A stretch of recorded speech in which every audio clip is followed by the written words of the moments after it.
Primeiramente, hoje,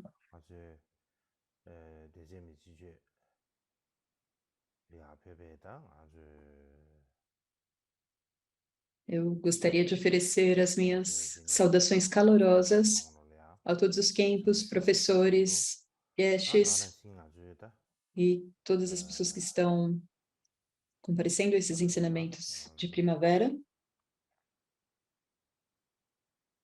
E também a todos os meus amigos que estão nos ouvindo pela internet. Eu gostaria de desejar um Tashidele e oferecer as minhas saudações a todos vocês.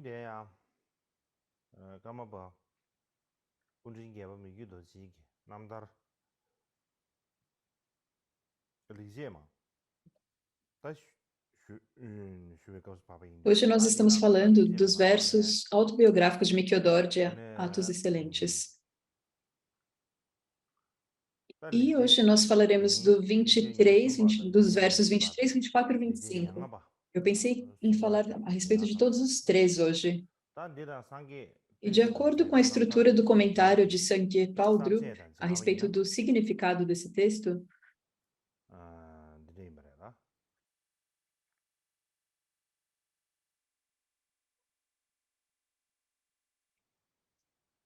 nós não precisamos passar por todo o texto, mas agora nós estamos falando a respeito de como ele praticou o caminho do indivíduo de maior capacidade. E dentro disso há três tópicos. O primeiro é a intenção, despertando bodhicitta. Segundo, a ação, meditando nos dois tipos de bodhicitta. E o terceiro, como ele treinou nos preceitos dos dois tipos de bodhicitta. Então, dentre os três, nós estamos falando agora do terceiro. Como ele treinou nos preceitos.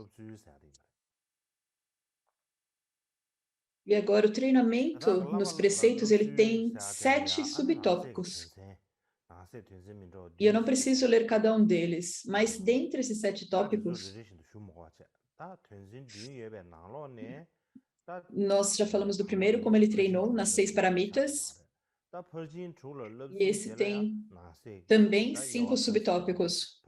6 subtópicos, cada um para cada uma das 6 paramitas, certo?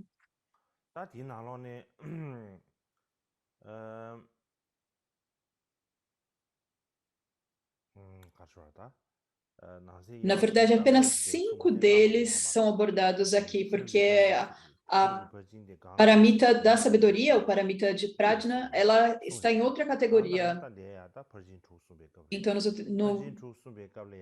no dia anterior, nós falamos apenas da paramita da generosidade. E o que eu irei começar a falar hoje é a respeito da segunda paramita, a paramita da disciplina.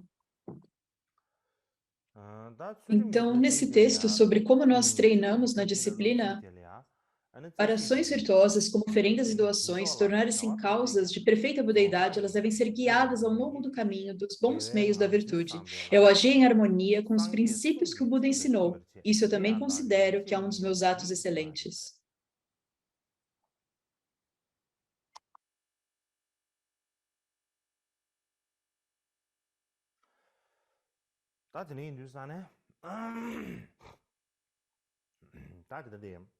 Então, esse é o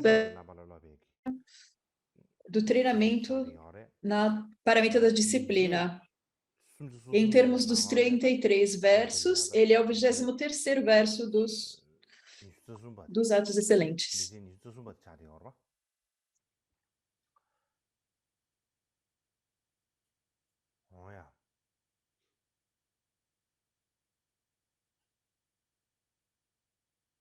E nas obras reunidas de Mikio Dorje, há um texto chamado Instruções do Treinamento nas Histórias de Liberação de Mikio Dorje.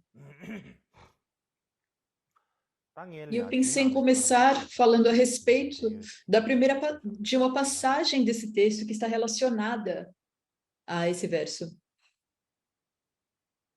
E agora o ponto principal aqui, como eu disse num outro dia,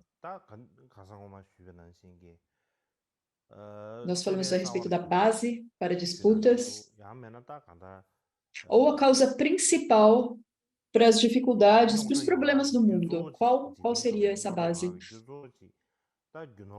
Isso são as nossas posses, nossas riquezas, os nossos recursos e assim por diante. Se você é completamente livre do apego, é realmente muito importante que nós sejamos livres do apego a esses prazeres sensoriais.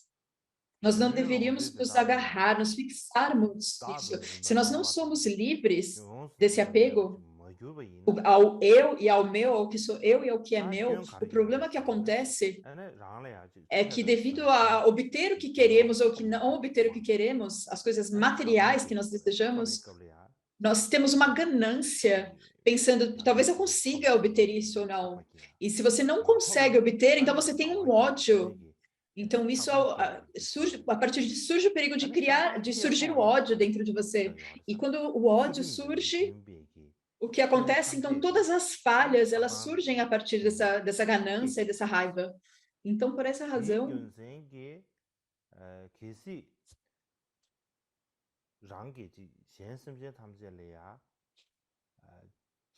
contanto que nós tenhamos o desejo de beneficiar os outros seres sencientes, e sempre que haja uma nova oportunidade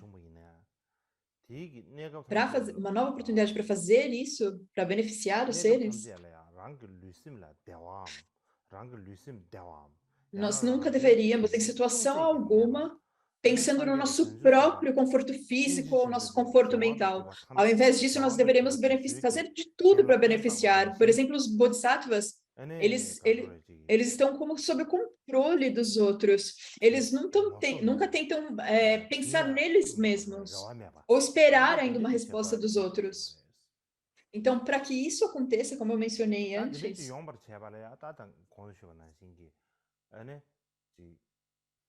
nós não devemos ter nenhum apego aos prazeres sensoriais.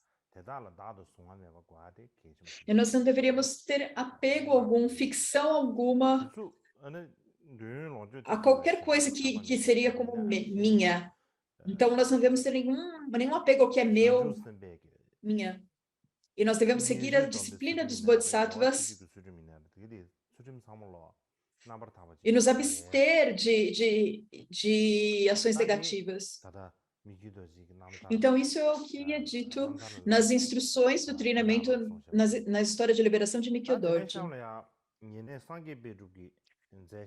E agora, o que é descrito no comentário sobre o significado a respeito dos atos excelentes? O que é descrito lá é que muitas pessoas, quando nós olhamos de fora, parece que elas estão passando a vida delas sendo generosas. Parece que elas estão praticando uma disciplina. Parece que elas passam a vida toda delas praticando as raízes da virtude. Então, pode parecer, há uma aparência porque elas estejam agindo dessa forma, mas, na verdade, quando nós olhamos de perto, a maneira como elas estão praticando,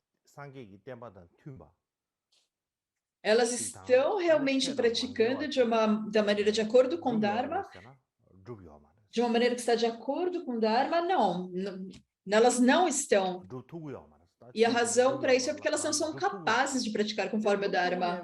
E então, por elas não terem essa capacidade, o que elas fazem, o que elas dizem é que então elas não têm habilidade de praticar os ensinamentos sem ir contra o Dharma. Então elas criam muitas desculpas.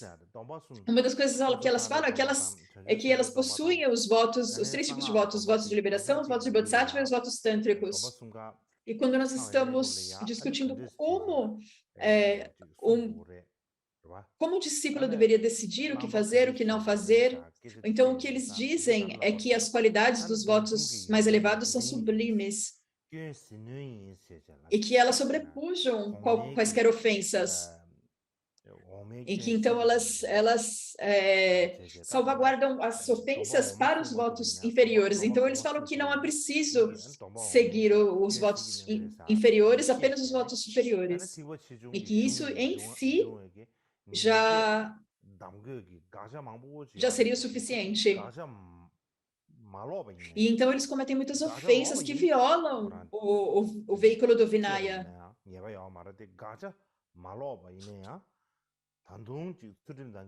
E eles cometem, então, muitas ofensas que violam a disciplina. E o que eles dizem é que se há um conflito nos votos, então os votos mais elevados prevalecem. Então, o voto superior...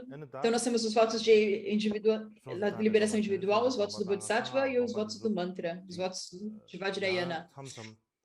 Então, quando você tenta manter todos, pode haver alguns conflitos. Então, você tem que fazer uma escolha. E quando isso acontece, o que você deveria escolher, é o que eles dizem, são os votos superiores, que são mais importantes.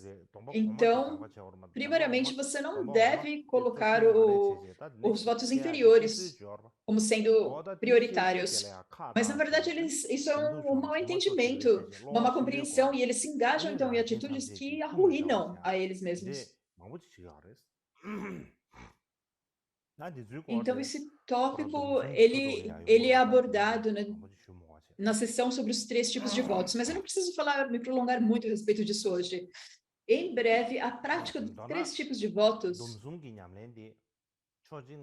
é importante, de uma perspectiva, é importante para todos nós budistas, e é especialmente importante para o budismo tibetano.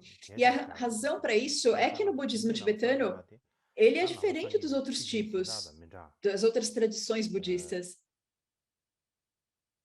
E por que nós dizemos que nós praticamos o veículo de fundação, o veículo Mahayana, o veículo Vajrayana? Então, quando nós tentamos praticar os 3 veículos sem nenhum erro, quando nós pensamos como fazer isso no contexto de um único indivíduo, tem alguns pontos importantes a respeito de como manter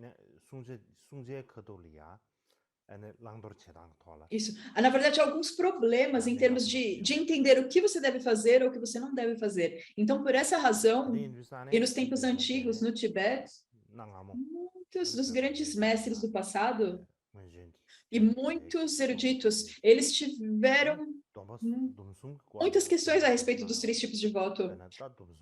E um dos tratados mais conhecidos é a explicação dos 3 votos por Sakyapandita. E também na tradição Nyingma, há um texto dos 3 votos muito conhecido por Nari Panchen. E na tradição Gelupa,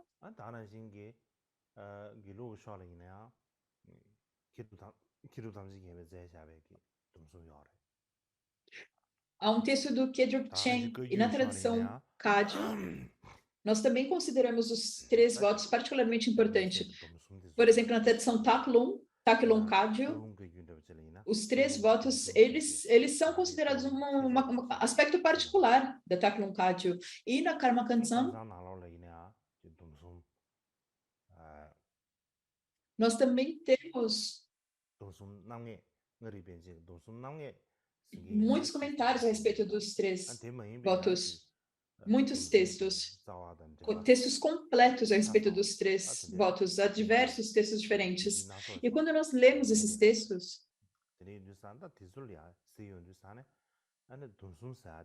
nós podemos ver que todos os mestres do passado, nós podemos entender que os mestres do passado, eles consideram os votos como sendo extremamente importantes e significativos. E, em particular, nós precisamos reconhecer qual é a essência dos 3 votos e quais são os tipos de 3 votos. E há muita discussão a respeito do que eles eram. Houve muitas diferentes discussões. E há muitas diferentes descrições em cada tradição. Então, isso é algo importante de prestar atenção. Porque, do contrário, nós podemos dizer que o budismo tibetano é diferente dos outros. Nós podemos dizer que nós praticamos os 3 veículos. Nós dizemos que é isso que nós fazemos. Mas, e se nós pensarmos isso, é muito impressionante, mas, na verdade, a prática dos 3 veículos, quando nós chegamos, de fato, na prática do veículo comum, Mahayana e Vajrayana, isso é diferente. Quando nós olhamos de fora, parece que há uma certa discordância entre as práticas de cada veículo. Há muitas divisões e até conflitos entre os veículos. Então, se nós não compreendermos o ponto principal por trás de tudo isso, Nós podemos desenvolver visões erradas e compreensões erradas, mal entendimentos, e nós podemos fazer escolhas erradas a respeito do que nós devemos fazer e do que nós não devemos fazer. Mas se você pensa em alguém como Mikio Dorji, ele tem muitos alunos que eram capazes de manter os votos, mesmo do veículo de fundação. Eles praticavam o Vinaya, então para eles, ele ensinava as práticas do veículo de fundação. Também havia muitos discípulos que eram capazes de fazer as práticas do Bodhisattva. Então, ele ensinava para esses as práticas do veículo Mahayana, do veículo do Bodhisattva. E também eram muitos que eram capazes de aguentar o Vajrayana, que eram capazes de praticar o mantra secreto Vajrayana. Então, ele ensinava para esses alunos a conduta do Vajrayana, pegando o que era contido nos tantras indianos. Então, ele ensinava a cada indivíduo de acordo com as suas faculdades mentais e de acordo com o que eles poderiam fazer as acumulações e qual que era o nível e o comprometimento de cada indivíduo. Então, ele ofereceu a eles instruções do que fazer, do que abandonar, os pontos principais da prática, sempre de acordo com o seu próprio nível. Ele nunca ensinava alguém que não era capaz de aguentar os preceitos do Bodhisattva.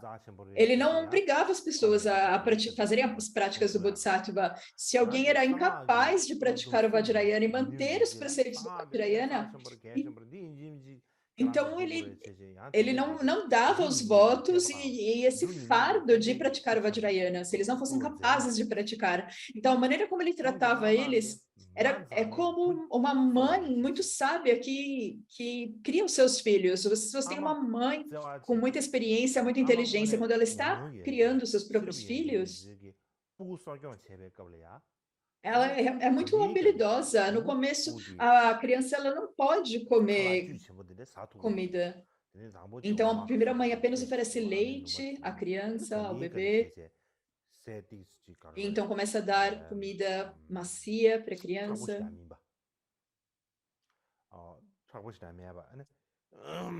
Coisas que não são muito duras.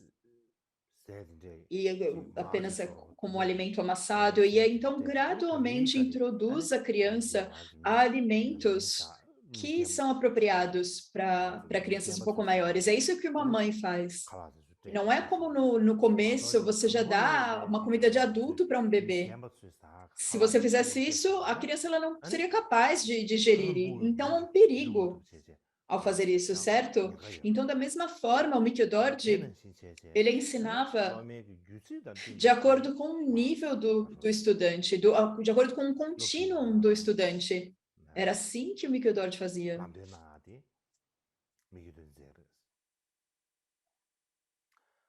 E da mesma forma, alguns yogis tinham os votos de liberação, os votos de Bodhisattva e os votos tântricos. Então, havia alguns yogis que podiam praticar todos os 3 níveis de votos. Então, até que eles fossem capazes de transformar as suas próprias percepções e as percepções dos outros, eles não podiam se engajar nesse tipo de prática. Só então eles poderiam manter os 3 tipos de votos. E os votos mais elevados, os votos superiores de Tantra, os indivíduos que eles mantinham, que eles recebiam esses tipos de votos, até que eles pudessem transformar a sua própria percepção e a percepção dos outros e atingir uma suprema realização, ele não permitia que eles pudessem fazer qualquer ação que violasse os votos de liberação. E ele falava, você não pode transgredir esse porque até que eles tivessem uma grande realização, ele não permitia que eles se engajassem em qualquer tipo de ação que violasse os votos de liberação individual. Então, mesmo que eles tivessem se houvesse uma desculpa como se você fosse capaz de realmente beneficiar os outros, Ele realmente prevenia que eles fizessem qualquer tipo de ação que fosse machucar a eles mesmos e aos outros, que causassem qualquer mal a eles mesmos e aos outros. E ele falava isso de uma forma contundente. E ele falava, eu farei algo que irá beneficiar os outros.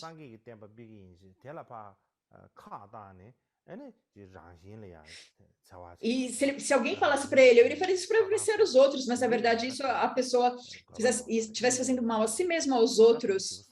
Então ele via que isso não tinha sentido. Quando você diz que vai beneficiar os outros, você precisa beneficiar os outros. Se você apenas faz diversas coisas para manipular tudo, ele fala que não tem sentido. Na verdade, no início, os Siddhas, os yogis e os Budas, basicamente, existem os iniciantes que se tornam yogis, e então depois você atinge Siddhas e se torna um Siddha. Então você atinge a budeidade e se torna um Buda, certo? Então, aqueles no, se aqueles que estão num nível mais iniciante, eles recebem ensinamentos mais elevados, isso há um perigo, certo? Eles não podem praticar a conduta dos superiores. O iniciante ele não pode tentar agir como yogi.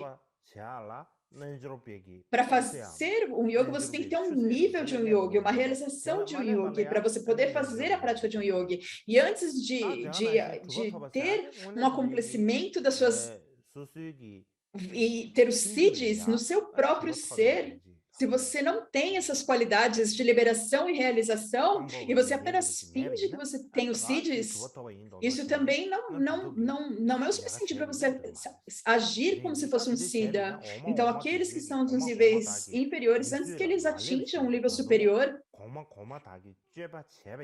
se eles fazem as práticas e tentam imitar a conduta dos níveis superiores, isso se torna um obstáculo.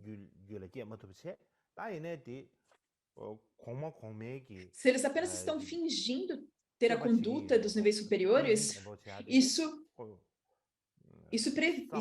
é um obstáculo para que eles atinjam de fato esses níveis superiores. Então, para todas as pessoas que querem fazer a prática, você primeiro precisa fazer a prática de visão, meditação e conduta de acordo com o seu próprio ser. Então, o Mikyo Dorji iria instruir a todos os seus alunos dessa forma. E também ele ensinava e guiava todos dessa forma. O Mikyo Dorji ele era muito habilidoso em fazer isso. E ele tinha um grande interesse em ensinar as pessoas dessa forma.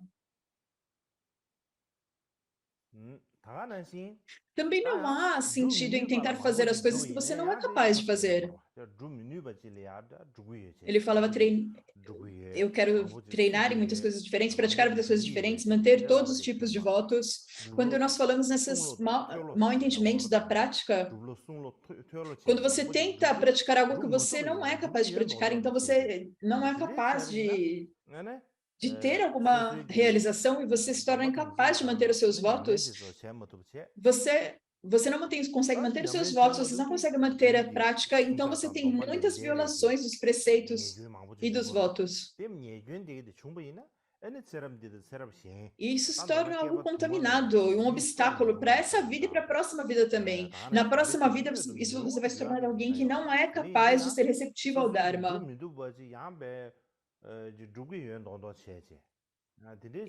Então, tentar fazer coisas das quais você ainda não tem a capacidade, isso não é bom. Você precisa progredir, você precisa fazer as práticas de forma progressiva.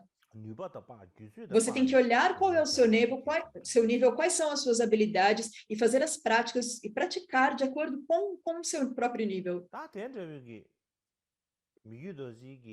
Então, o Mikyo Dorji, ele guiava os seus alunos com um grande amor no caminho correto, e a maneira como ele ensinava eles era livre de erros. Ele ensinava a eles gradualmente todos os estágios de acordo com o seu próprio nível.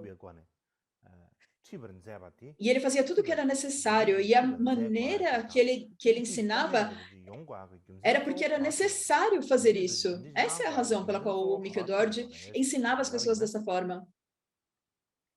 E, no geral, os seres grandiosos, quando eles compreendem as coisas,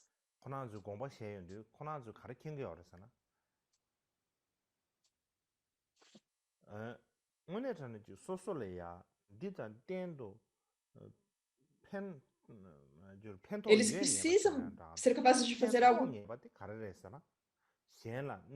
Eles sempre fazem algo que vai beneficiar os outros. Eles abandonam as coisas que vão causar mal aos outros e apenas beneficiam os outros. Então, além de se livrar do que faz mal e beneficiar os outros, não tem nada que pode ser de grande ajuda. E os grandes seres, eles compreendem isso a partir da sua própria experiência.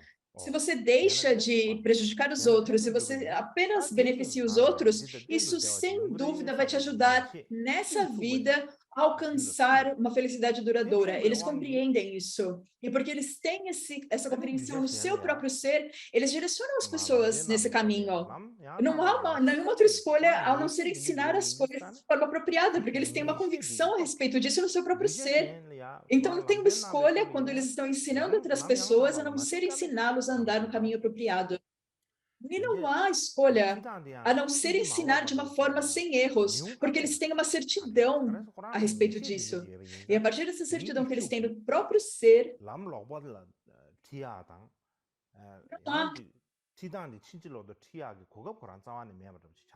não há nenhuma chance que eles não possam ensinar o caminho correto. E da mesma forma, também não há nenhuma chance que eles farão qualquer coisa para enganar os outros. Porque para fazer isso, para alcançar isso, é necessário que haja para alcançar um benefício duradouro para si mesmo e para os outros, então é necessário abrir a mão de causar mal aos outros. Então eles têm essa certeza no ser deles. Então, por essa razão, eles nunca se engajam em enganar os outros ou fazer esquemas e fazer qualquer coisa que cause malefício aos outros ao tentar beneficiar os outros. Então, por essa razão, toda situação, o Mikio-dōrji, não importa qual tipo de situação ele encontrava, ele nunca agia de forma enganosa. Ele nunca fazia mal aos outros. E ele nunca tinha nenhum tipo de auto-interesse. Ele nunca exibia esse tipo de comportamento. E por essa razão, no geral, as pessoas... Sabe, nós temos uma certa hipocrisia, nós fingimos ser muito bondosos na frente das pessoas, mas nós fazemos coisas ruins, nós fazemos coisas erradas. Nós temos uma certa hipocrisia. Isso acontece com muitas pessoas, certo? Mas o Mikio-dōrji era completamente livre de qualquer tipo de hipocrisia. Ele nunca se comportava bem em frente às pessoas, e então, de forma privada, quando os outros não estavam vendo, ele agia de forma terrível. Não era assim o comportamento dele. Então, por isso, o Mikio-dōrji, se ele estava sozinho ou no meio de 100 pessoas, não havia diferença em como ele se comportava em termos de corpo, palavra e mente, porque não havia hipocrisia. Então, não importa o que ele fazia, o seu corpo, palavra e mente não tinha nenhuma diferença. Então, se ele tratava as pessoas bem ou não tratasse as pessoas bem, se fosse o guru ou qualquer outro tipo de pessoa, não havia diferença se tinha uma boa conexão com ele ou não. Ele não usava palavras mais bondosas com pessoas que tinham mais influência, que eram mais significantes. Não havia uma questão se eram amigos dele ou não. Não importa o quanto afeição ele tinha por uma pessoa ou não. E não importa se ele tinha qualquer ressentimento ou não. Ele nunca fazia nenhuma diferenciação com nenhuma outra pessoa. Ele era sempre direto e equânime com todos os outros. Porque ele não tinha nada a esconder. E porque você não tem nada a esconder, você não tem razão para fazer uma discriminação entre as pessoas. Agora, se você tem razões para esconder algo, então você vai tratar melhor algumas pessoas que você conhece, tratar de forma diferente as que você não conhece. Então, você vai ter conversas com um certo tipo de pessoa, e as pessoas que você não tem muita confiança, você não vai falar muito. Mas esse não era o caso do Mikio-dōrji. E por isso, o Mikio-dōrji, ele nunca era uma pessoa que precisava estar fingindo, se disfarçando. Nunca tinha diferença na maneira como ele agia com o seu corpo. E não via diferença na sua fala. Ele não mudava o tipo de a maneira de falar na frente das pessoas. Ele nunca disfarçava suas intenções. Ele nunca tinha reservas. Tudo o que ele falava, ele apenas falava diretamente a todos. Então, por essa razão, quando alguém ia se encontrar com Mikio-dorde, não havia razão para ser cuidadoso ou apreensivo a respeito dele. Ele era muito direto. Então, para outras pessoas, as pessoas, se as pessoas iam se ofender ou não, não havia motivo de ter preocupação com isso. Então, quando as pessoas elas se encontravam com o Mikio-dorde, elas falavam, esse guru, ele realmente é diferente de todos os outros. E imediatamente, espontaneamente, elas começavam a sentir fé no Mikio-dorde. E da mesma forma, o Mikio-dorde, ele próprio, não tinha nenhum defeito ou segredos que ele tinha que esconder. A maioria de nós, na verdade, quando nós conhecemos alguém, nós pensamos, tem coisas que eu preciso esconder, eu preciso manter algumas coisas privadas dessas pessoas. Isso acontece, certo? Mas o Mikio-dorde não tinha nada parecido com isso. O Mikio-dorde, ele tinha pouquíssimas aflições. Ele não tinha muitos pensamentos que envolviam ganância, ódio. E ele entendia que tudo que surgia é como uma brincadeira de ilusão. Então, ele realizou que todas as aparências são ilusórias. Então, ele agia como uma criança. E se você tem essa realização, você age como uma criança. Porque as crianças elas não se importam muito como as pessoas são, elas não prestam muita atenção, elas apenas deixam que as coisas surjam para elas. E como uma criança, ele não tinha muito ódio e raiva como os adultos têm. E quando nós olhamos a maneira como o Mikio-dorde fazia, ele era como uma pequena criança. Ele não tinha aflições na mente. E ele realizava que tudo é como uma brincadeira da ilusão, todas as aparências são ilusórias. Então ele via as coisas de uma outra forma. E da mesma forma, quem quer que ele conhecesse, seja uma pessoa com uma posição elevada ou não, ele nunca pensava que ele precisava se comportar de uma determinada maneira. Não tinha nada que ele precisava esconder de ninguém. Ninguém ouviu ele dizendo ou fazendo algo dessa forma. Então, por essa razão,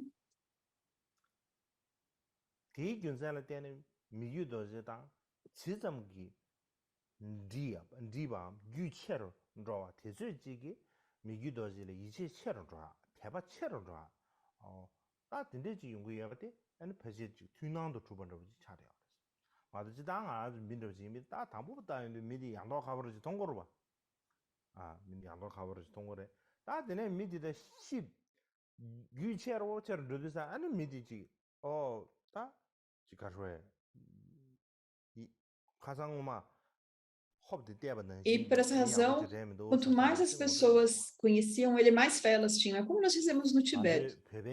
Nós frequentemente falamos.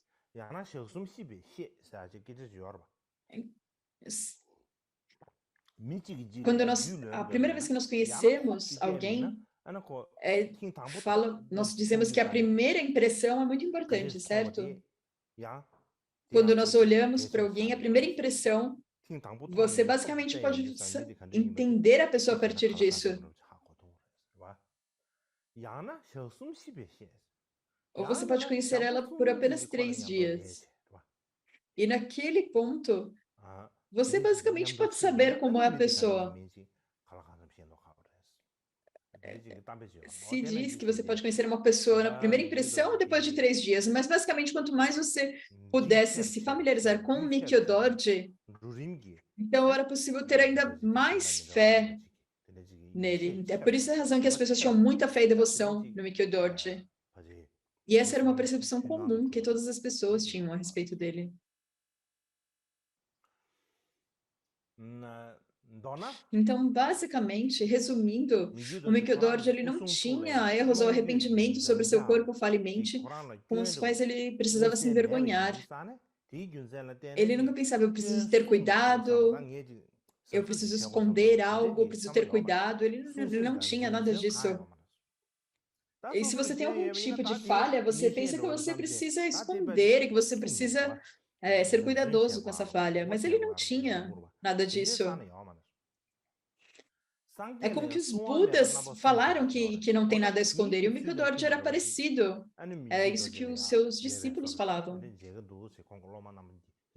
E da mesma forma, uma outra característica que vocês podem pensar que é uma característica particular do Mikhodorji é que ele não tem nada para esconder.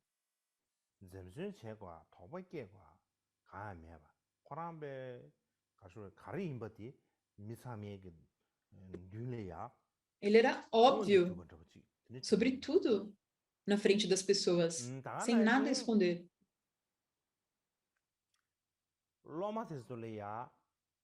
E da mesma forma, ele era extremamente capaz de apontar diretamente aos alunos as falhas deles. Ele apenas apontava e falava: essa é a sua falha, esse é o seu defeito. E então os alunos conseguiam superar essa falha, se livrar desses defeitos.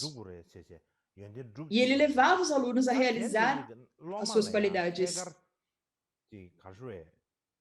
Então, ele era capaz de apontar diretamente quais eram os defeitos e quais eram as qualidades dos alunos.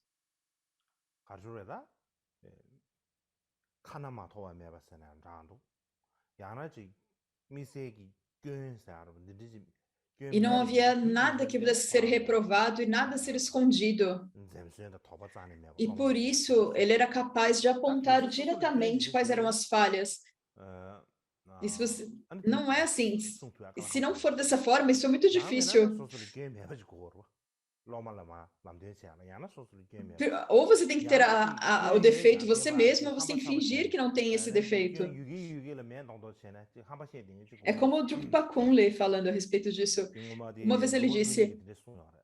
Algumas pessoas perguntaram a ele, por favor, pediram para ele, por favor, nos ensine Dharma. E o Drukpa Kunle respondeu para elas.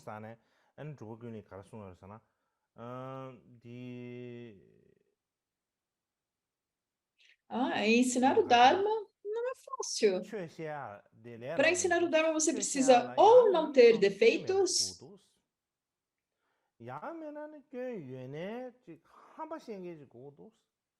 ou então, ou você tem que ter defeitos e ter a audácia de dar os ensinamentos.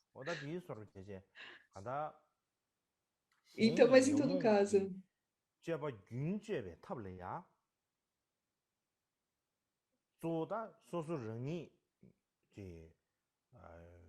Você precisa ter a confiança que você tenha eliminado as suas aflições que são causa de ações não virtuosas.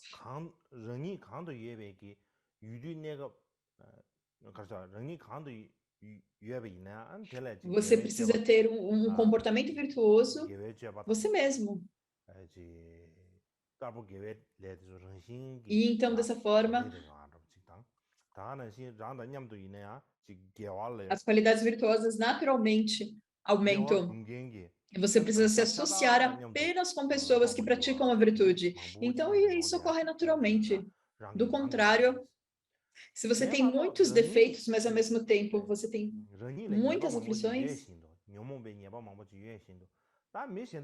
então, se você ensina outras pessoas a cortarem os seus próprios defeitos, isso é como uma atividade que não tem nenhum fruto, como uma atividade inútil.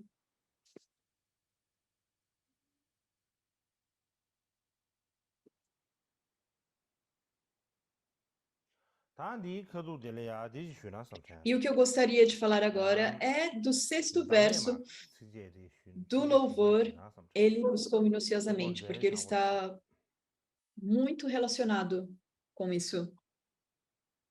Então, nesse louvor, Eu acho que eu ensinei até o verso 5 ano passado, então agora nós estamos começando na sexta estrofe. E o que ela diz? A razão pela qual eu digo que estão tão relacionadas é porque ela está descrevendo, no comentário do quinto chamar está descrito que que essa estrofe ela ensina a não ceder às aflições que vão contra a disciplina e o Dhyana de suprimir as aflições. Então diz que ele nunca deu nenhum espaço aos kleshas e aos pensamentos maldosos e construiu uma barreira de antídotos para caso eles surgirem. Nunca deixando de lado os bons caminhos da virtude, ele era um amigo que trouxe benefícios. A ele eu suplico. Agora, este louvor é um pouco mais difícil de compreender, mas dando um breve resumo das palavras. Então, ele nunca deu nenhum espaço aos kleshas ou aos pensamentos maldosos. Então, um klesha como a raiva surgisse, então ele construía como uma represa. Quando nós falamos sobre represa, como uma represa, algo que está contendo os antídotos.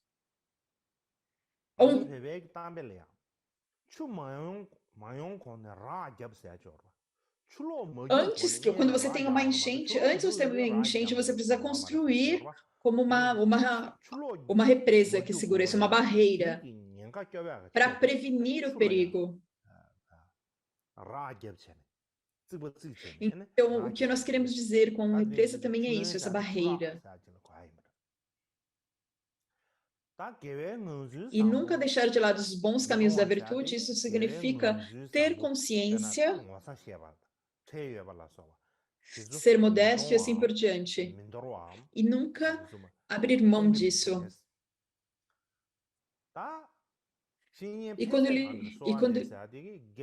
E a última parte significa que é preciso suplicar a um amigo espiritual que traz benefício aos outros. Basicamente, é esse o significado do texto.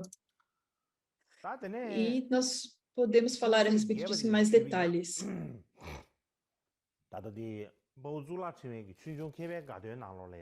A estrutura principal da biografia de Mikio Dorje, que é encontrado no texto de Paulo Tsunlatriwa, o Banquete dos Eruditos. Então ele diz que nesse ponto do comentário, no comentário ele diz que nesse ponto de Paulo Tsunlatriwa, ele diz que qualquer ação que é condicionada por uma motivação dos três venenos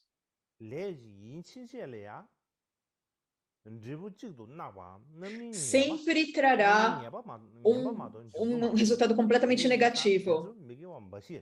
Isso é completamente não virtuoso. Se está motivada por um dos três venenos, ignorância, ódio, desejo, se é motivado por um desses três venenos, não pode ser virtuoso, nunca será virtuoso. Então, mesmo que a grande ignorância e raiva não são óbvios, se as suas ações e motivações para essa vida estão imbuídas desses venenos,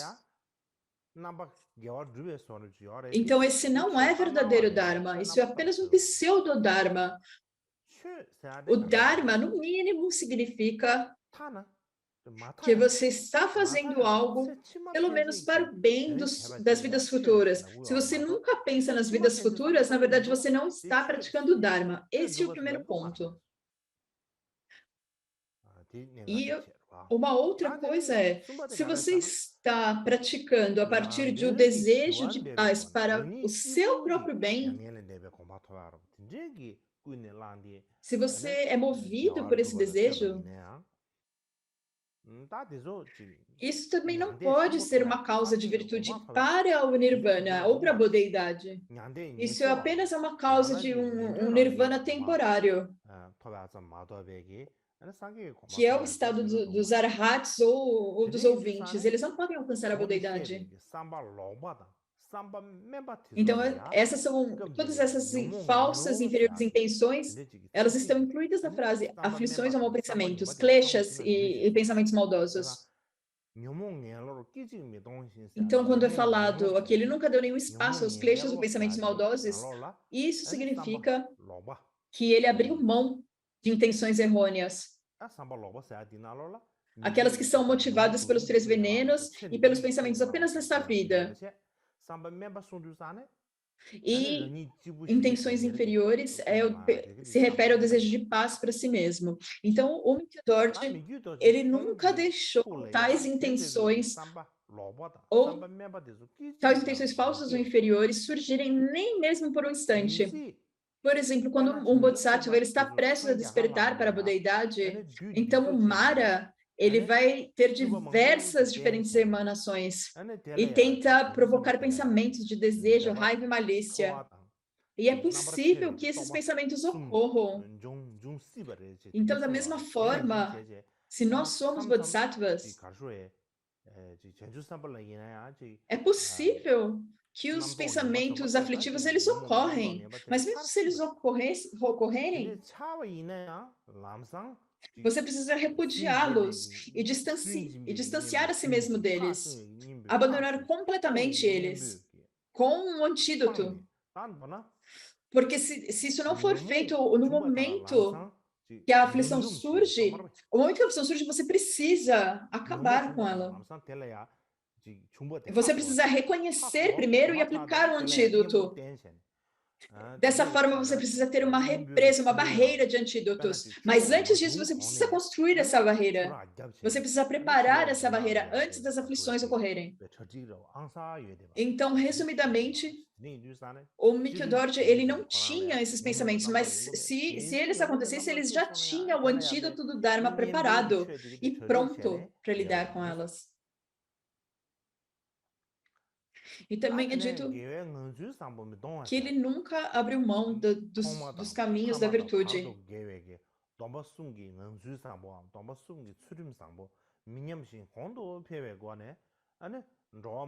Ele nunca deixou os três votos e ele se tornou um grande amigo de todos os seres. É como quando nós falamos do Buda, você tem então um lado do Buda, certo? O lado esquerdo e o lado direito, e de um lado há uma pessoa que está irritando ele. E uma outra pessoa também tem como um machado. E na perspectiva do Buda, não há diferença entre essas duas pessoas, uma que está agradando ele e uma que está causando mal a ele. Não há pensamentos de apego ou aversão para nenhum dos dois. Ele não tem esses pensamentos de apego e aversão. Mas para pessoas como nós nem poderíamos usar esse exemplo. Uma pessoa nos massageando de um lado e uma outra pessoa nos atacando com um machado. No momento que alguém é minimamente ruim com você, você fica muito bravo. E se alguém te dá um pequeno elogio, imediatamente você fica feliz com isso. Então, mas para os Budas e Bodhisattvas, os pensamentos de apego e aversão, se alguém está te massageando de um lado e te atacando do outro, não há diferença. Eles têm uma grande equanimidade. Eles não têm preferência ou apego e aversão aos outros. Um é um inimigo, para o outro eu vou rezar para ele, vou orar por ele. Não tem pensamentos dessa forma para os Budas e Bodhisattvas. Então, não importa se o indivíduo está ajudando você ou não,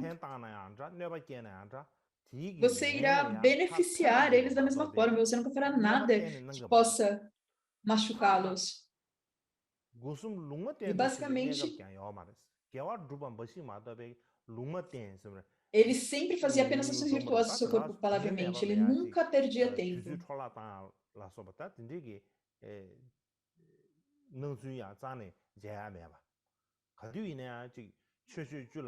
E ele sempre esteve fazendo os 10 atos virtuosos.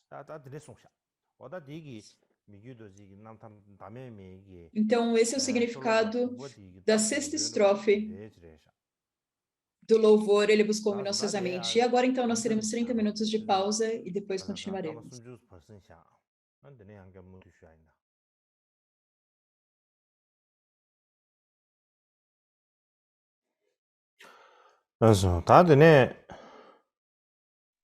Então, agora, a terceira das três paramitas é a paciência, a paramita da paciência.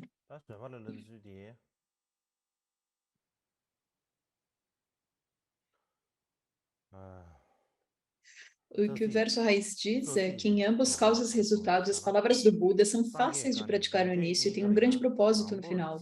Uma vez que praticá-las não é fonte de prejuízos, eu pratiquei a paciência em relação aos ensinamentos do Tathagata. Isso eu também considero que é um dos meus atos excelentes. Então, esse é o 24 dos atos excelentes, de 33 atos excelentes.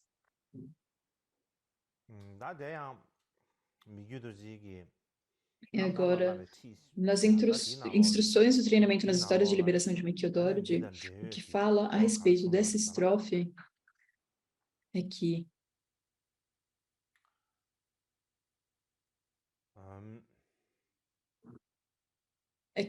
no geral, não importa o quanto você tenha, o quanto um Bodhisattva tenha ajudado os outros, eles não têm nenhuma expectativa para eles mesmos, a não ser fazer o bem para os outros. Não importa o que eles fazem, eles não têm expectativas que os outros irão celebrar, irão parabenizar o que foi feito. E eles não têm nenhum desejo de ter algum tipo de reação, algum tipo de resposta. E a razão para que eles não terem nenhum tipo de sentimento dessa forma é que todos os seres, por sua própria natureza, eles são iludidos.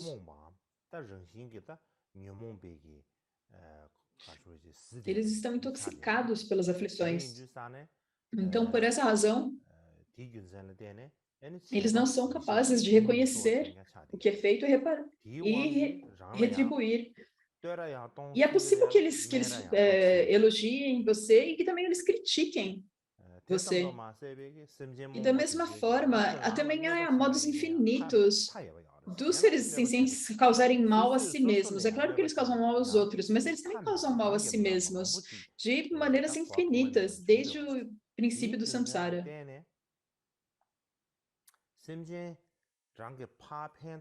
Então, quanto mais os seres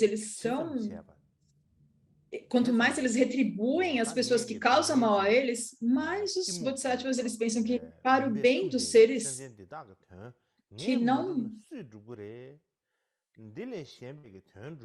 Quanto mais eles entendem que os seres causam mal a eles, quanto mais eles ajudam os outros seres. Não importa o que eles façam, os bodhisattvas precisam ajudar os outros seres. E a razão para isso é que os bodhisattvas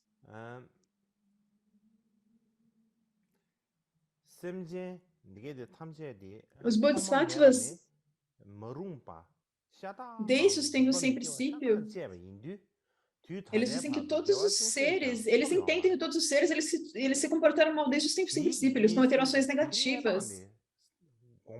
E então, a partir disso, eles sentem uma compaixão ainda maior pelos seres. E não há nenhuma chance deles ficarem com raiva ou sentir ódio, porque porque eles entendem a maneira como as coisas são, eles entendem a natureza das coisas. Então, quanto mais maléfico é um ato de um ser, mais eles sentem compaixão por esse ser. Mas eles têm uma intenção pura e aspiração de carregar o fardo dos seres. Então, é isso que está escrito nas próprias instruções de treinamento nas histórias de liberação de Mikyo Dorji. E o que diz no comentário de Sangye Drup, desde os tempos sem começo, os seres, eles estão controlados pelas suas aflições, eles não têm controle sobre eles próprios. Eles não controlam, eles têm controle sobre eles próprios e eles cometem diversos atos errôneos. E principalmente nessas eras degeneradas, na era onde as 5 degenerações elas existem, desde do Sansara sem começo, eles já estão habituados a agir de forma maléfica, mas particularmente nessa época degenerada, então é onde, quando as aflições, os kleshas surgem de uma forma muito poderosa. Então, por essa razão, não importam quais ações eles façam,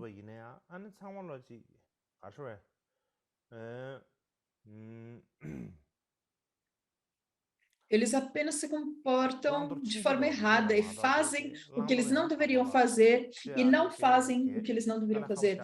É muito difícil agir corretamente.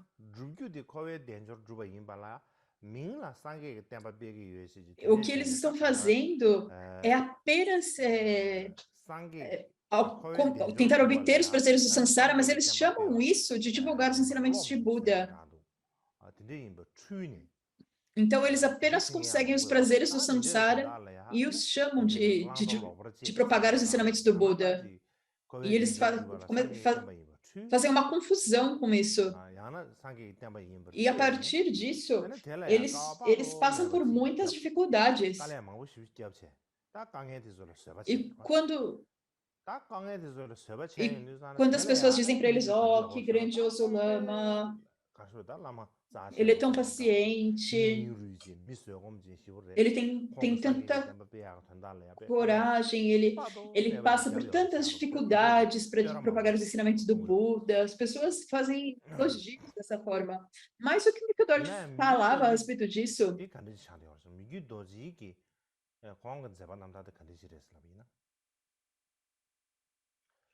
O Mikudor, ele frequentemente dizia que não importa qual atividade mundana que você esteja fazendo, a princípio é difícil de fazê-la.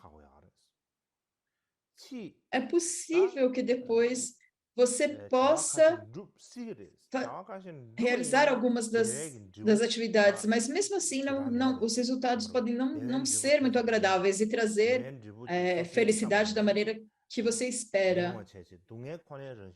Por natureza, eles são inteiramente sofrimento.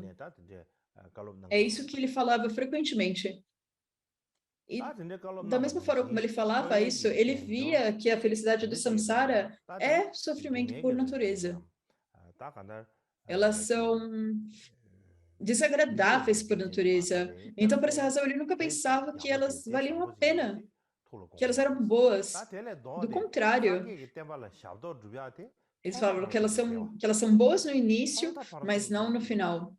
Então, ele tinha uma grande certidão que servir aos ensinamentos do Buda é o oposto, é bom no começo, bom no meio e bom no fim. Então, no intuito de apenas beneficiar os outros com os ensinamentos do Buda, ele era paciente até mesmo ao ponto de sacrificar a sua própria vida apenas para cumprir o Dharma, para propagar o Dharma de fato aos outros. Por exemplo, ele era paciente na raiz da virtude, como não tendo ganância, ele não tinha nenhum apego, desejo por prazeres sensoriais. Ele era capaz de realizar a raiz da virtude sem ódio, e ele tomava o sofrimento dos outros seres sobre si mesmo. Essa era uma das suas qualidades particulares. E porque ele era muito tolerante e paciente, ele realizou a raiz da virtude sem ilusão. E por isso ele podia distinguir o que era o caminho e o que não era o caminho. Seja para alcançar os estados mais elevados ou o caminho da verdadeira excelência, da liberação. Ele sempre sabia o que era o caminho errado e o caminho correto. Ele conhecia isso de forma muito clara, e porque ele sabia isso de forma muito clara, ele também era capaz de distinguir o que era e o que não era. E porque ele havia provado o néctar do Dharma, dos ensinamentos do Buda,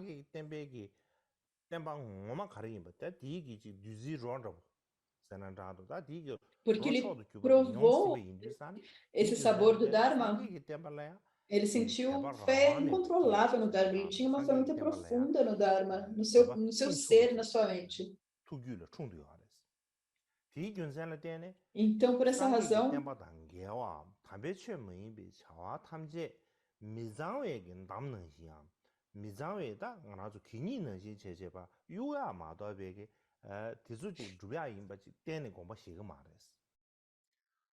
então ele sempre descartou todas as ações que eram não dármicas, e em nenhum momento ele pensava em cometê-las. E alguns exemplos da vida dele era exatamente como os Budas. Não havia realmente nenhuma ação não dármica que ele cometesse. Ninguém via ele cometendo nenhuma ação não dármica. Então, ele é muito rigoroso, muito cuidadoso em praticar o que devia ser feito e abandonar o que não devia ser feito.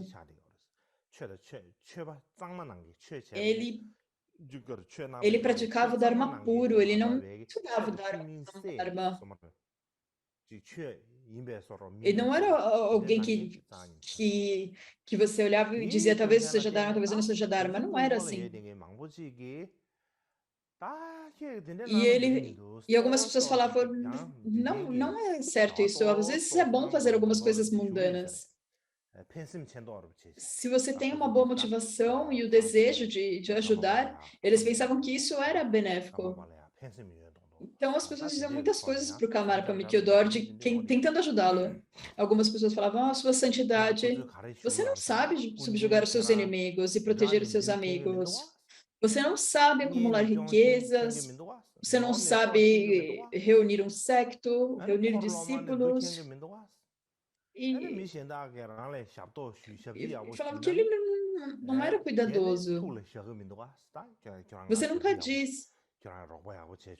Falavam, você nunca pensa em retribuir, dizendo que, sim, você me serviu bem. E até mesmo as pessoas que... Há pessoas que falam mal de você e até tentam machucá-lo, mas você nunca deu nenhuma resposta para eliminar ou punir as ações errôneas dessas pessoas.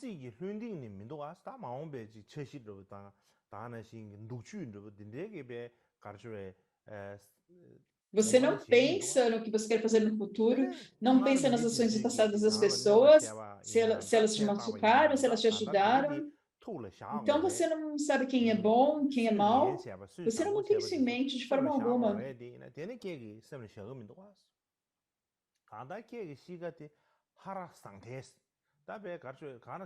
Você não mantém nada na sua mente.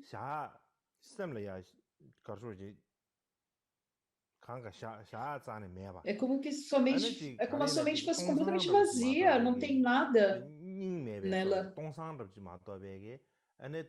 Não é como alguém que realmente é capaz de pensar, refletir.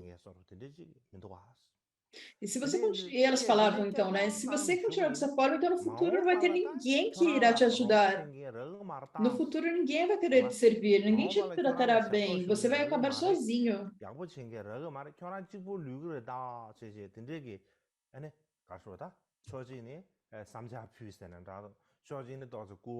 Então, algumas pessoas, elas também fingiam ser respeitáveis. Algumas pessoas do Tibete Central, de Kham, de Khampo, pessoas de outras áreas, eles vinham, talvez até pessoas de outras escolas também, e pessoas que não gostavam do Mikkyö Dorji.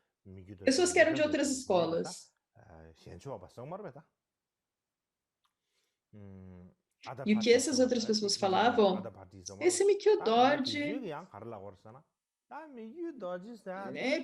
você não pode confiar nele, nem a respeito de Dharma, nem para questões mundanas. Ele fala que está fazendo coisas de acordo com o Dharma,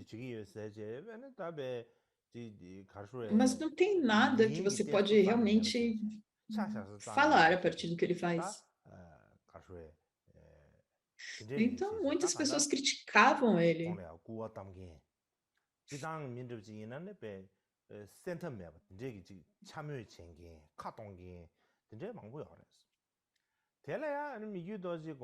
Mas o Mikkyö Dorji, ele nunca se ofendia, ele nunca se sentia mal com isso. É como se alguém tem muita sede, você dá um copo de água, a pessoa fica muito feliz, certo? Mas e o que ele fazia era exatamente isso. Quando as pessoas criticavam ele, era exatamente isso que ele queria.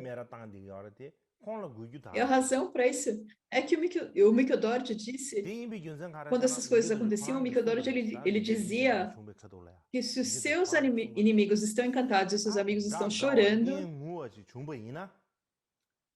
esse é um sinal de que você foi expulso das fileiras daqueles que trabalham pelo bem desta vida. Então, esse é um sinal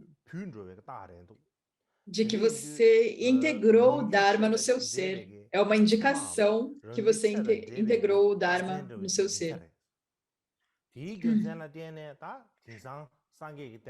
Então, quando o sol está raiando, as estrelas, elas não têm nenhuma luz, certo? Quando o sol sube, quando o sol surge, as estrelas elas brilham cada vez menos.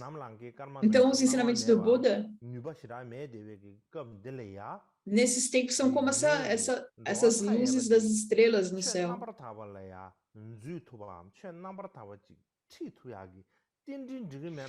É possível fazer uma conexão que ajude os seres infinitos a entrar no Dharma? Ele falava que sim. E quando as pessoas falavam no Mikio Dorje, você não pode confiar nele, nem a respeito do Dharma, nem nas coisas mundanas. E ele falava, isso é um sinal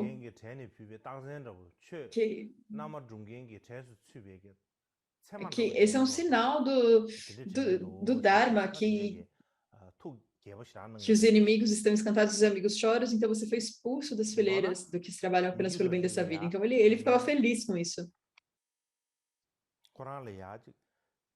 E quando nós pensamos como ele praticava o Dharma, os maras que bloqueiam o verdadeiro Dharma, isso não significa as pessoas que ficam do lado de fora da porta olhando feio. Na verdade, os inimigos é qualquer pessoa que está prevenindo você de praticar o Dharma. Isso é um Mara, certo? Algumas vezes eles aparecem como inimigos, e algumas vezes eles aparecem como amigos.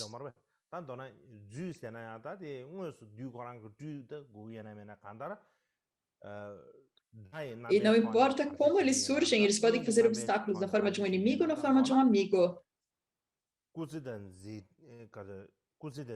E aqueles que fazem obstáculos para essa vida, para praticar o verdadeiro Dharma, eles são como emanações dos maras. Se eles são uma emanação de fato ou não, não importa, mas você pode chamá-los de emanações de Mara. Eles irão surgir e se disfarçarem de inimigos e fazerem ameaças à sua prática. E o que importa é nunca desistir do verdadeiro Dharma. E esse tipo de exemplo é realmente maravilhoso. Ele mesmo dizia, porque para a maioria de nós, o que acontece, quando nós encontramos algum tipo de dificuldade nessa vida, e nós pensamos, não, eu não consigo, eu não sou capaz, e nós desistimos. E se você desiste, então os maras, eles ganharam.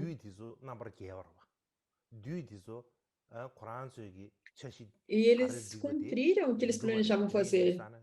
Os maras ganharam e você perdeu.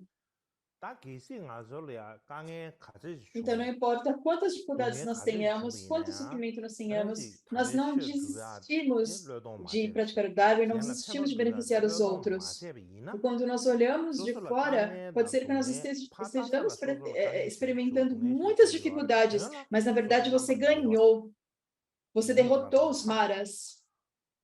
Então, isso é um exemplo de paciência.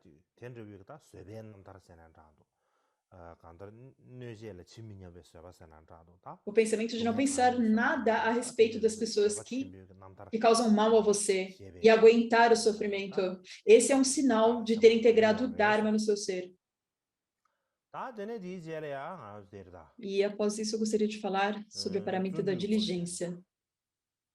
Então, dentre as 6 paramitas, a quarta é a diligência.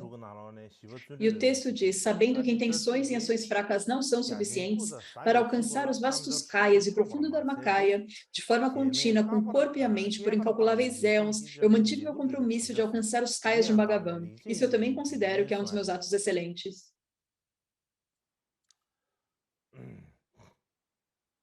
Então, aqui nesse ponto, o que está dito nas instruções de treinamento, do treinamento na história de liberação de Mikyo Dorje, como eu disse antes,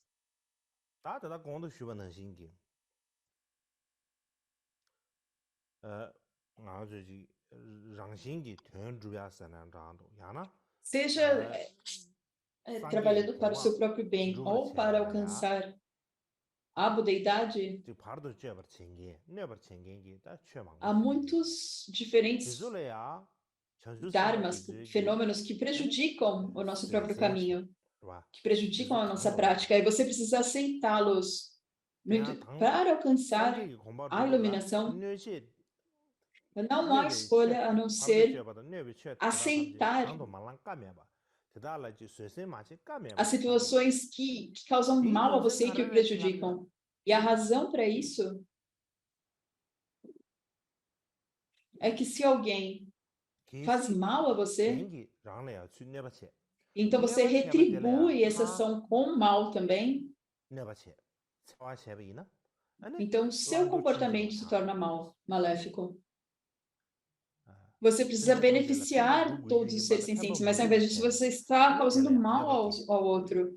Se alguém te causa mal, você precisa beneficiar ele. Se você está fazendo o caminho bodhisattva, você precisa beneficiar os outros, mas se ao invés disso você causa mal ao outro, se você entende errado o que um bodhisattva deve fazer ou não, o que acontece?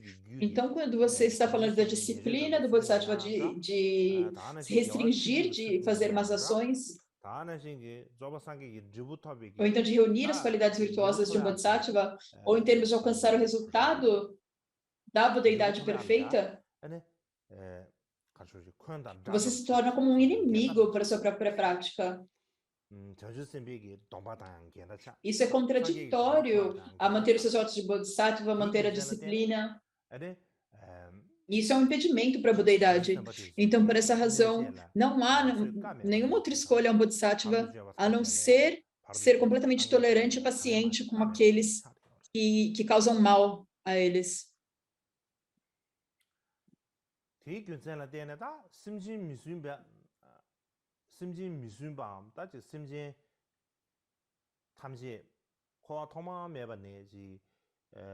E os seres sencientes, eles têm feito más ações, ou ações viciosas desde os tempos sem princípio. E há tantos seres que cometem más ações e têm más intenções.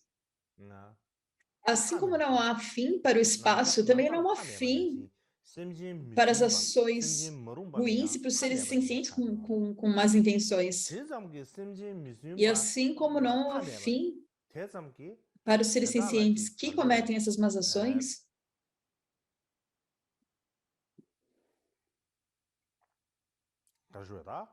para beneficiá-los, para os bodhisattvas também não há fim para suas atividades.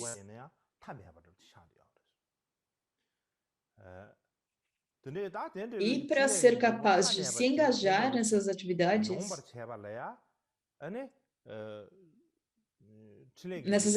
infinitas, então os Budas e Bodhisattvas, eles sabem que há seres sencientes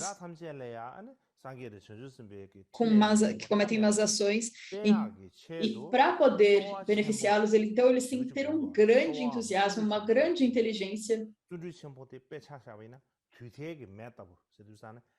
por éons sem fim.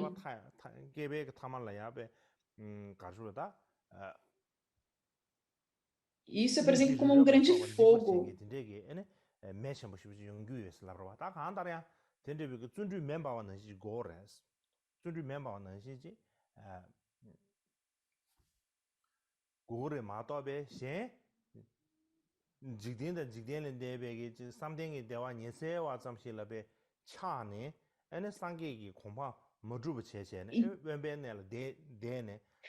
Então eles têm que queimar tudo com esse fogo. Com esse fogo eles têm que queimar a madeira da preguiça. E da mesma forma, é impróprio você pegar os prazeres temporários da meditação mundana e supramundana.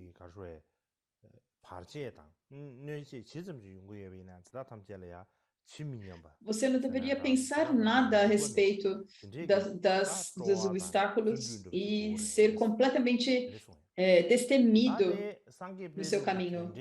E então, do comentário de Paul Sandru sobre o significado. Então, algumas pessoas nos dias de hoje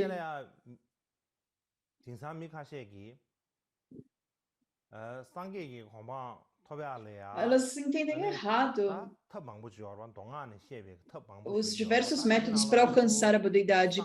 Particularmente no Mantra Secreto Vajrayana, ele diz que os discípulos de faculdades superiores, elas podem alcançar a budeidade em uma vida.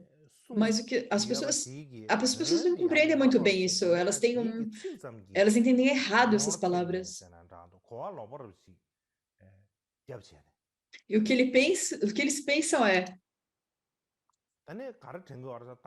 há muitos diferentes métodos. Então não é preciso passar por muita dificuldade. Se nós soubermos aquele ponto do Mantra Secreto Vajrayana, então não é necessário ser diligente por muito tempo. Eu posso apenas despertar em um estado de não ação. Eles acreditam nessas palavras de uma forma impressionante. E eles imaginam que eles podem passar que eles podem alcançar um despertar transcendente com não ação. Mas, na verdade, alcançar a budeidade perfeita é ter um conhecimento desimpedido da natureza de todos os fenômenos, como realmente é. Então, ter um conhecimento desimpedido disso, da natureza dos fenômenos. E por ter esse conhecimento desimpedido de todos os fenômenos, então eles são capazes de girar a roda do Dharma sem impedimentos, de acordo com as intenções de todos os seres sencientes e de acordo com as faculdades de todos os seres sencientes. E a razão para que eles possam fazer isso sem impedimento é que eles têm o conhecimento desimpedido de todos os fenômenos e da natureza dos fenômenos. E é por isso que eles são capazes de girar a roda do Dharma sem impedimentos. Então, essa interconexão entre causa e resultado e para alcançar essa perfeita interdependência de causa e resultado, é necessário ter a diligência suprema.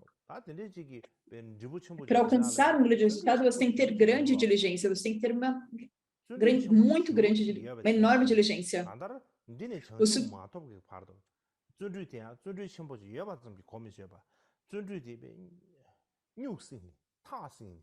E se apenas se você tiver essa diligência suprema, é que você consegue alcançar a budeidade perfeita. Se não houver essa diligência, você não alcança a budeidade perfeita. Então, resumindo, o número de dificuldades que você precisa passar para alcançar a budeidade é muito difícil alcançar o estado de sabedoria onisciente. Quando você pensa em praticar o Dharma, pode parecer algo que é muito fácil.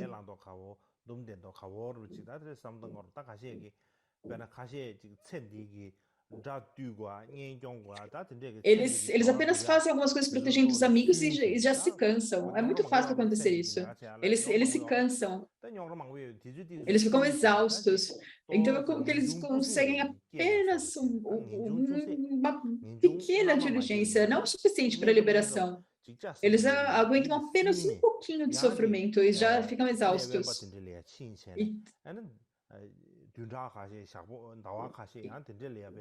Então, algumas pessoas agem dessa forma, certo? Precisando até ficar algumas semanas, meses em retiro.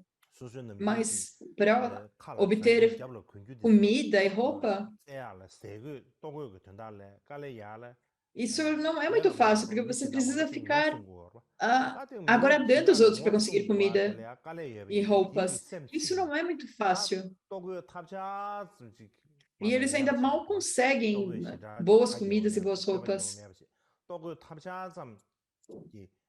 Mas eles se sentem contentes apenas de ficar dessa forma. Mas eles podem pensar, eu estou passando por austeridades apenas para obter a realização. Há aqueles que pensam dessa forma. E então, algumas pessoas, ainda que na verdade eles não têm nenhuma prosperidade, nenhuma riqueza nessa vida. E como elas já não tinham desde o começo, não há nada para desistir.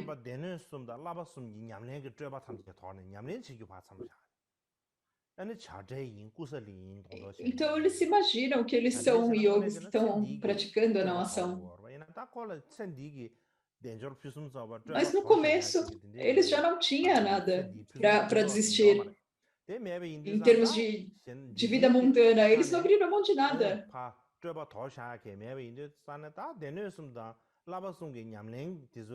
Então, não é tão complicado abandonar as complicações das práticas dos três textos e três treinamentos. Mas eles se imaginam como sendo yogis. E também há algumas pessoas, elas não compreendem nem mesmo um único ponto do que deveria ser feito e do que deveria ser abandonado nessa vida. E quando eles ouvem que a mente consciente, a mente consciência com claridade é a intenção dos Budas dos três tempos, dessa mente com clara consciência, eles pensam, oh, agora eu realizei a intenção de todos os Budas, eu reconheci a natureza da mente, eu realizei a natureza da mente. Então não tem nada mais que eu queira, eu estou livre de qualquer resultado a ser atingido. Não há nenhuma necessidade para que eu seja diligente agora. Não preciso mais ser diligente. E pensando dessa forma, eles falam de uma forma muito impressionante. Então eles falam muito se autoelogiando, se engrandecendo. Mas o Mikio Dorji, ele praticou a diligência de uma forma muito diferente de todos esses tipos de pessoas. Na verdade, elas não estavam sendo diligentes. Essas pessoas não são diligentes. Elas não eram diligentes praticando os ensinamentos do Dharma, elas apenas fingiam ter diligência. Mas o Mikio Dorji, para alcançar a budeidade, ter apenas pequenas intenções, apenas um pouco de entusiasmo, apenas um pouco de diligência, isso não era suficiente. Você não pode alcançar a budeidade num tempo curto. E para alcançar a budeidade, você precisa ter inúmeras causas e condições. E como diz no Prajna Paramita, você não pode fazer isso de uma forma parcial, uma virtude parcial.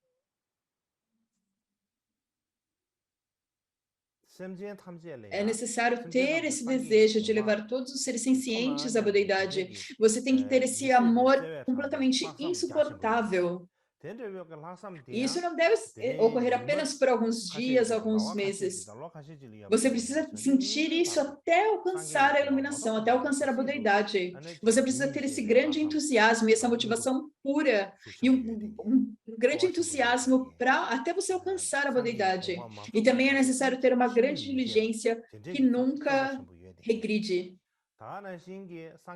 E também a causa para alcançar a budeidade é a vasta acumulação de mérito e sabedoria. Também é necessário isso. E as condições para isso são fé, devoção, desejo de liberação e infinitas outras condições semelhantes.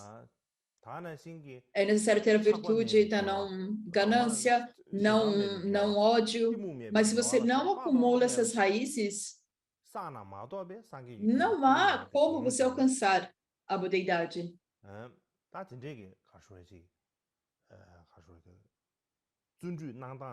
E isso é muito diferente da maneira como nós somos. A grande diligência, aquilo que você era inquebrável em qualquer momento.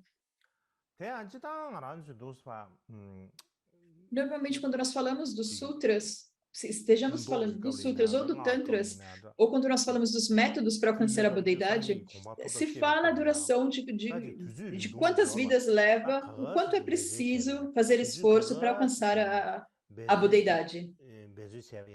E quando nós falamos a respeito disso, de acordo com o mantra secreto Vajrayana, as pessoas de faculdades mais baixas, elas podem alcançar em 60 vidas humanas. Se você não quebrar os preceitos, os votos de liberação, os votos tântricos.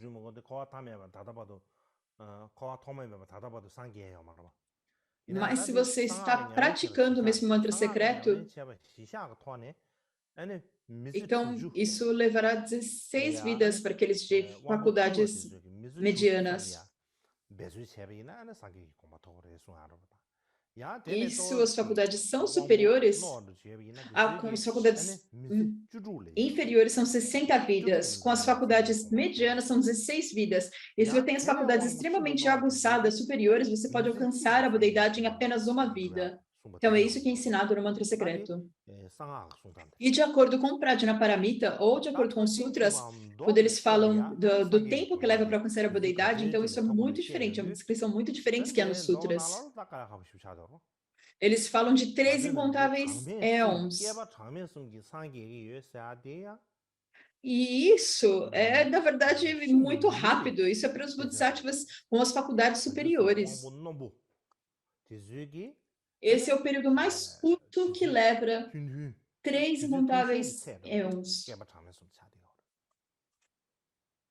Apenas levando, e isso apenas para os bodhisattvas com as faculdades superiores, ou para aqueles de faculdades medianas, para alcançar a budeidade, eles levam 37 incontáveis éons. Então, são incontáveis éons para acumular, para fazer as acumulações e alcançar a budeidade. Não é que como você pode alcançar a budeidade amanhã ou depois de amanhã. Então, nos sutras, o tempo mais rápido, o tempo mais curto é 3 incontáveis éons.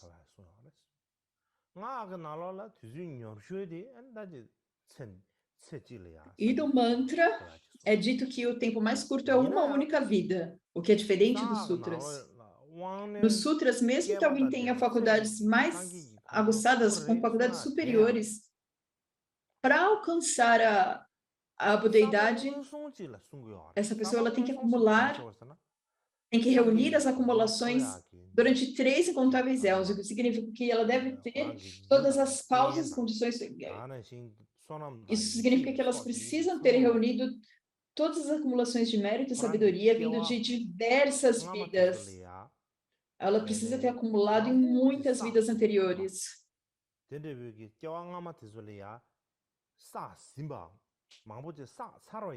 E eeles tiveram que acumular tanto em vidas passadas que elas não precisam trabalhar tão duramente nessa vida. Isso não significa que alguém que nunca fez acumulação em vidas anteriores.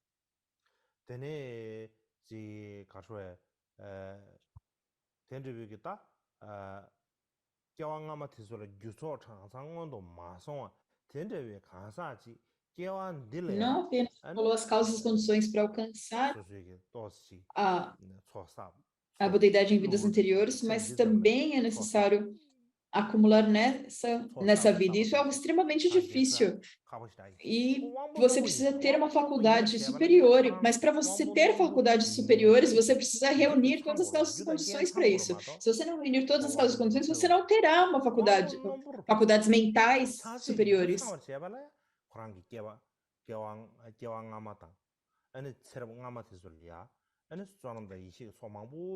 Então, para ter faculdades mentais aguçadas superiores, você tem que ter acumulado já mérito e sabedoria em outras vidas. Isso é um ponto muito importante que nós precisamos compreender. Então, de forma resumida, o ponto principal aqui é que alcançar a budeidade não é fácil de forma alguma.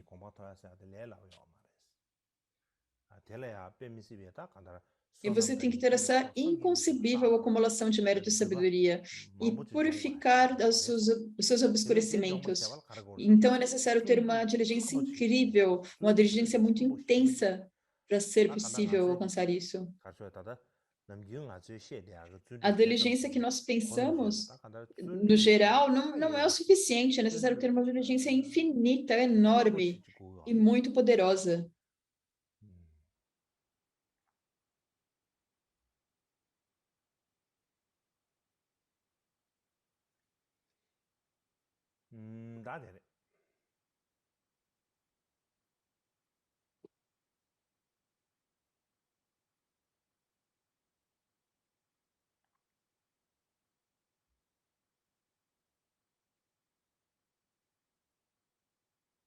Então, resumindo, alcançar o estado de Buda, qual é o tipo de diligência que você precisa?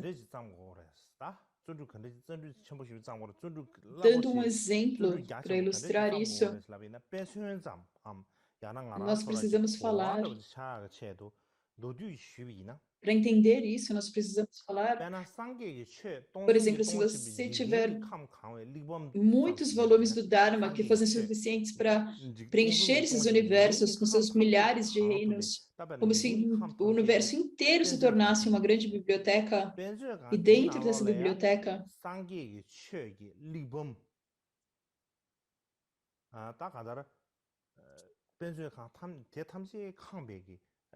você preenchesse, como se todo esse universo, você preenchesse ele com textos de Dharma,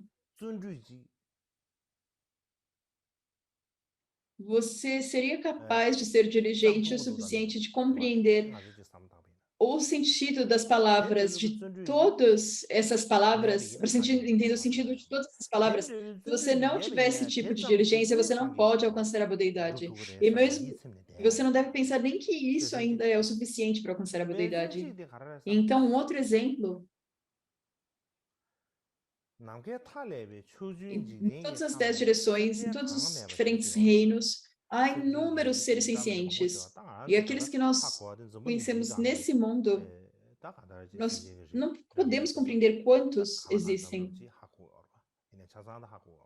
Mas quando nós falamos disso, não falamos apenas dessa vida, da vida dessa terra, mas todos os seres em todas as 10 direções, em todos os reinos das 10 direções. Quando nós pensamos, eu vou beneficiar todos eles, eu vou levar felicidade a todos eles, vou levar todos eles à budeidade, eu vou fazer esforço para levar todos os seres sencientes à budeidade. Você é capaz de ter esse tipo de diligência? Nessa vida, nós beneficiamos algumas pessoas, nós ajudamos algumas pessoas. Isso já é difícil, mas para os bodhisattvas,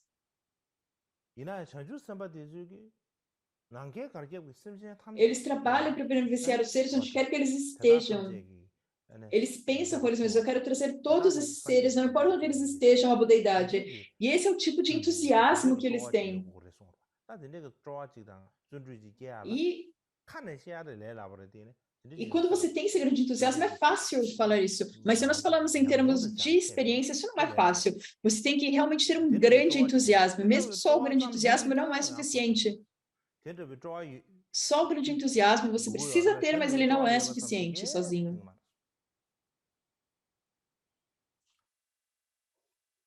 E a razão para que não ser suficiente ter apenas esse entusiasmo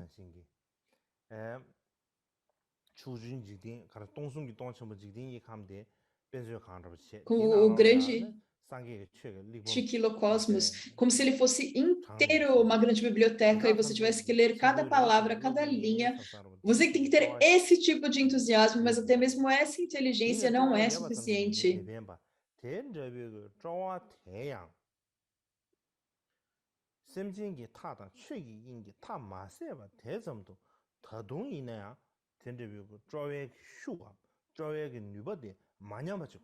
Você tem que ser capaz de nunca deixar essa diligência, esse grande entusiasmo diminuir. Você tem que ser capaz de dar continuidade a ele. E por causa disso, o Mikio Dorji, se nós pensamos sobre ele, naquela época no Tibete,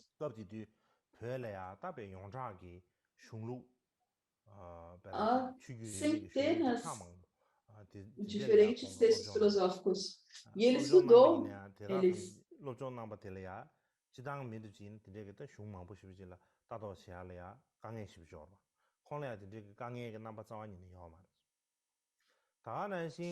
Mas haviam diversos textos, mas Mikio Dorji, ele não tinha nenhuma dificuldade de estudar todos os textos.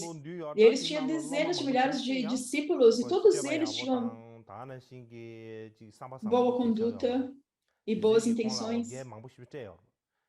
Nem todos eles tinham boa conduta e boas intenções, mas quando ele olhava para eles, ele não ficava exaurido por eles, ele nunca se sentia cansado de ter tantos discípulos.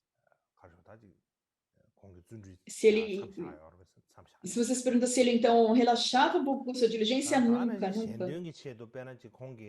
E tinha milhares, diversos obstáculos que surgiam ao fazer isso, mas não importa quantos milhares de obstáculos surgiam, ele nunca deixava o seu entusiasmo diminuir. Então, esses são apenas alguns dos exemplos. Então, Mikio Dorji, dessa forma, se nós olharmos para ele, nós podemos ter uma lição da sua diligência. Nós podemos treinar em sermos nós mesmos como ele. Se nós tivermos esse entusiasmo e essa diligência, se nós pudermos desenvolver esse entusiasmo e diligência, é difícil desenvolver tal entusiasmo e tal diligência, mas para desenvolver esse tipo de entusiasmo e diligência, se nós pudermos fazer isso, não todos nós nos tornaremos bodhisattvas, mas se tornar um bodhisattva não é algo fácil. Quando nós falamos de bodhisattva, nem todos são como heróis. Os heróis, eles são diferentes das pessoas comuns. É como 1 cada 100. 2 dentre 1000. Nem todo mundo pode ser um herói. E os bodhisattvas, da mesma forma, são como heróis. E eles têm como uma coragem que é diferente de qualquer outra pessoa. E é por isso que eles são chamados de bodhisattvas, como heróis da iluminação. Não é fácil se tornar um bodhisattva. E alcançar a bodhidade é ainda mais difícil do que isso. Então, nós devemos estudar e treinar nisso. E quando eu falo que não é fácil, não é algo que isso deve nos desencorajar. E pensar, isso é muito difícil, eu sou uma pessoa ordinária, eu não posso alcançar isso. Se você pensar dessa forma, isso é preguiça. E esse é o pior das preguiças. É a preguiça da autodepreciação. E nós falamos geralmente isso, todos os seres iniciantes podem alcançar a bodhidade, ou irão alcançar a bodhidade.